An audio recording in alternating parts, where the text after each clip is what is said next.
दोस्तों Korean glass skin चाहिए और वो भी बहुत कम खर्चे के अंदर। तो डेफिनेटली आज जो मैं नुस्खा आपको बता रहा हूँ उसमें खीरे की मदद से आप अपनी त्वचा को कोरियन ग्लास जैसा बना सकते हैं। अब यहाँ पर मैं सबसे पहले तो डिस्क्लेमर दे दूँ, कोरियन ग्लास का मतलब मेरे कहने का यहाँ पर स्किन में ब्राइटनेस से है, स्किन की चमक से है, स्किन के गोरेपन से नहीं है। क्योंकि स्किन का गोरापन जो है वो डेफिनेटली हम कोरियंस जैसा अचीव नहीं कर सकते, क्योंकि उनका जो जियोग्राफिकल स्ट्रक्चर है, उनकी जो डाइट है, उनके जो जेनेटिक्स है वो बिल्कुल हम इंडियन से अलग है। लेकिन मेरा ये हमेशा मानना है कि स्किन चाहे सांवली ही क्यों ना हो, लेकिन अगर उसके अंदर शाइन होती है तो डेफिनेटली वो सबका ध्यान अपनी तरफ आकर्षित कर ही लेती है। स्मिता पाटिल कितने लोगों को याद है? आई थिंक जो मेरे ज़माने के लोग हैं, जो 40 से 50 की एज के बीच के लोग हैं, उन सबको स्मिता पाटिल डेफिनेटली याद होगी, राइट? डस्की स्किन थी लेकिन फिर भी अपनी तरफ अट्रैक्ट करती थी। कारण क्योंकि कहीं ना कहीं पर उनकी त्वचा की जो चमक थी वो हम सबको उनकी तरफ खींचती थी। वैसे ही बहुत सारी हीरोइंस आज ऐसी हैं जो बहुत गोरी स्किन के साथ हैं लेकिन फिर भी अपनी तरफ अट्रैक्ट नहीं कर रही हैं, क्योंकि स्किन के अंदर चमक नहीं है, सिर्फ गोरापन है। तो गोरापन के पीछे ना भाग करके आप त्वचा की चमक को बढ़ाइए, और कोरियन ग्लास का मतलब ही यही है। ग्लास का मतलब क्या होता है? चमक, राइट? ग्लास का खुद का कोई कलर नहीं है ना, कांच का खुद का कोई कलर नहीं है ना, लेकिन हम पता नहीं क्यों सफेदी के पीछे भागते जा रहे हैं, राइट? चलिए अब देर नहीं करते हैं और स्ट्रेट अवे स्टार्ट करते हैं आज के वीडियो को।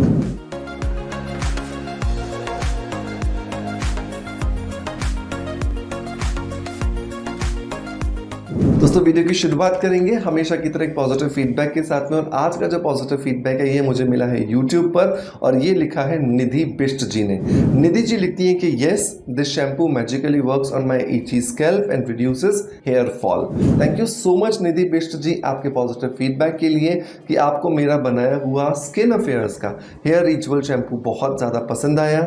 आपको इसने इची स्कैल्प में मदद किया, आपका हेयर फॉल रिड्यूस किया, और वो तब होता है जब आप नेचुरल इंग्रेडिएंट से बने हुए जब प्रोडक्ट्स को ट्राई करते हो। अगर आप सिंपल ऐसे ही किसी भी केमिकल बेस्ड सिंथेटिक प्रोडक्ट को ट्राई करोगे, रिजल्ट्स नहीं आएंगे। दोस्तों अगर आप भी एक ऐसे शैम्पू को ढूंढ रहे हैं जो पूरी तरीके से नेचुरल हो, बिना किसी प्रिजर्वेटिव के, बिना किसी केमिकल के, आपके बालों को, आपके बालों की जड़ों को मजबूती प्रदान करे, उन्हें अच्छी हेल्थ प्रोवाइड करे, तो डेफिनेटली एक बार मेरे कहने से, निधि जी के कहने से, आपको स्किन अफेयर्स के हेयर रिचुअल शैम्पू को ज़रूर ट्राई करना चाहिए।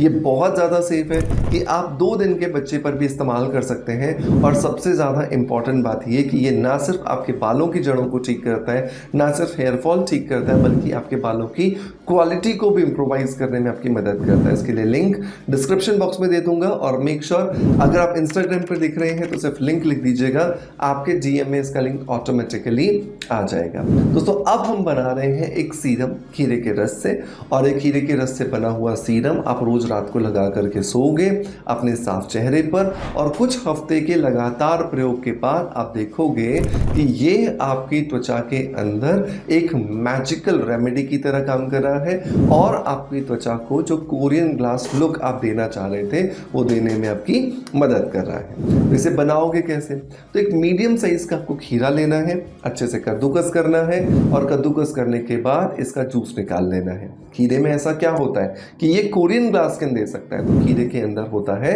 Mandelic acid. गूगल कीजिएगा, और मैंडेलिक एसिड को जब आप पढ़ेंगे तो जितने भी इंपोर्टेड स्किन केयर प्रोडक्ट्स आप अपने इंडिया में इंपोर्ट करते हो या खरीदते हो बड़े बड़े मॉल्स में जाकर के, उन सब में मैंडेलिक एसिड होता है। मैंडेलिक एसिड बहुत ज़्यादा हाइड्रेटिंग होता है, और इस हाइड्रेशन की वजह से ये आपकी त्वचा को चमक देता है, त्वचा के अंदर नमी देता है।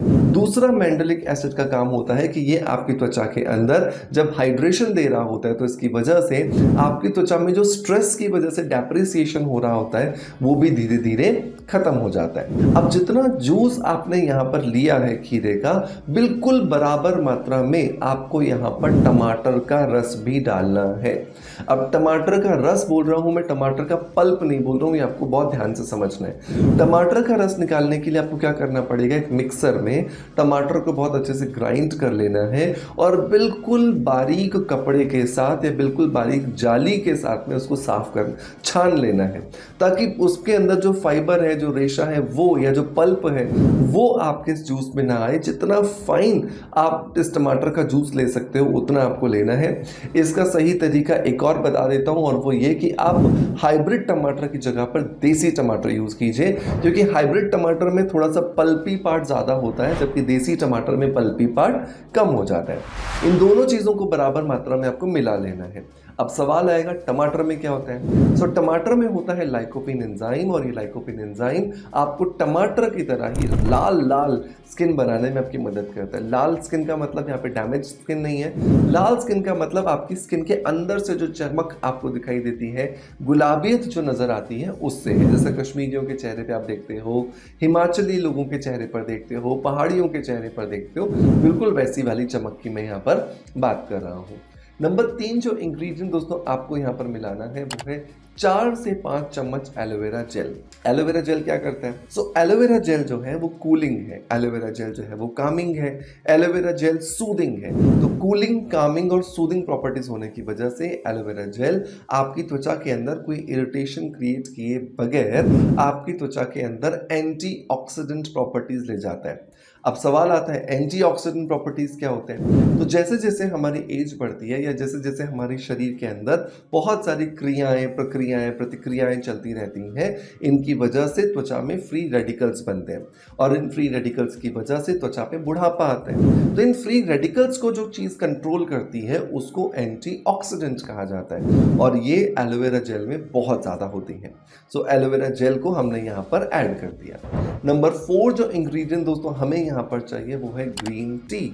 ग्रीन टी की पत्तियां नहीं चाहिए, ग्रीन टी का जैसे हम टी बना करके पीते हैं लिक्विड, बिल्कुल वैसा चाहिए। तो आपको क्या करना है, आधा कप जो है वो आपको पानी लेना है, 1 चम्मच आपको ग्रीन टी डालना है, उबालना है, और तब तक उबालना है जब तक कि ये आधा कप पानी 2 या 3 चम्मच ना रह जाए। अच्छे से जब ये अच्छे उबल जाए, 2-3 चम्मच पानी रह जाए, इस पानी को भी आपको इस अपने सीरम में ऐड कर देना है। इसके अंदर भी बहुत सारे एंटीऑक्सीडेंट्स होते हैं, फ्लेवोनॉइड्स होते हैं, फाइटोन्यूट्रिएंट्स होते हैं जो आपकी त्वचा को बहुत ज़्यादा ताकत देते हैं बीमारियों से लड़ने की, और इसी की वजह से आपकी त्वचा में चमक आना शुरू हो जाती है। नंबर 5 और नंबर लास्ट जो इंग्रेडिएंट दोस्तों आपको यहाँ मिलाना है वो है 2 कैप्सूल्स विटामिन ई के। विटामिन ई क्या करता है? नरिशिंग एजेंट है। विटामिन ई क्या करता है? एक एंटी एजिंग प्रॉपर्टीज देने वाला इंग्रेडिएंट है, और ये आपकी त्वचा को रिजुविनेट करता है। सारी चीज़ों को बढ़िया से मिलाइए। अब एक लिक्विडी सीरम बन करके तैयार है। इस सीरम को रोज रात को सोने से पहले 1-1.5-2 चम्मच लीजिए, बढ़िया से अपने चेहरे पर मसाज कीजिए, और मसाज करने के बाद अपने चेहरे को ऐसे ही छोड़ दीजिए, लगा रहने दीजिए। रात भर में जब ये लिक्विड आपकी त्वचा में जाएगा, आपकी त्वचा में काम करेगा, अगले दिन आपको अपने आप रिजल्ट्स दिखाई देना शुरू हो जाएंगे, क्योंकि इसके अंदर आपने हर वो इंग्रेडिएंट डाला है जो किसी महंगे कॉस्मेटिक के अंदर होता है, और वो कॉस्मेटिक्स हज़ारों रुपए के मिलते हैं, और ये सैकड़ों रुपए में आपके घर में बनकर के तैयार हो गया है। मेक श्योर इसे ट्राई करने के बाद जब आपको बहुत अच्छे रिजल्ट्स मिले तो मुझे अपना फीडबैक ज़रूर दीजिएगा। अब कुछ सवाल आएंगे कि सर इसे हम फ्रिज में रख सकते हैं? बिल्कुल रख सकते हैं। कितने दिन का बना सकते हैं? 15 दिन से ज़्यादा का मत बनाइएगा। कितनी एज में लगा सकते हैं? तो 16 साल के ऊपर किसी भी एज में लगा सकते हैं। फिर सवाल आता है दिन में लगा सकते हैं? नहीं, दिन में मत लगाइएगा, सिर्फ रात को लगाइएगा, राइट। सो फिर भी कोई सवाल हो तो नीचे कमेंट्स के अंदर लिख दीजिए, मैं जवाब दे दूंगा आपको। मैं उम्मीद करता हूँ कि आपका प्यार आप जिस तरीके से मुझे देते आए हो बिल्कुल वैसे ही देते रहोगे। इसी आशा के साथ आपसे अलविदा लेता आपका knowledge friend doctor Manoj. Thank you so much, bye bye, love you all.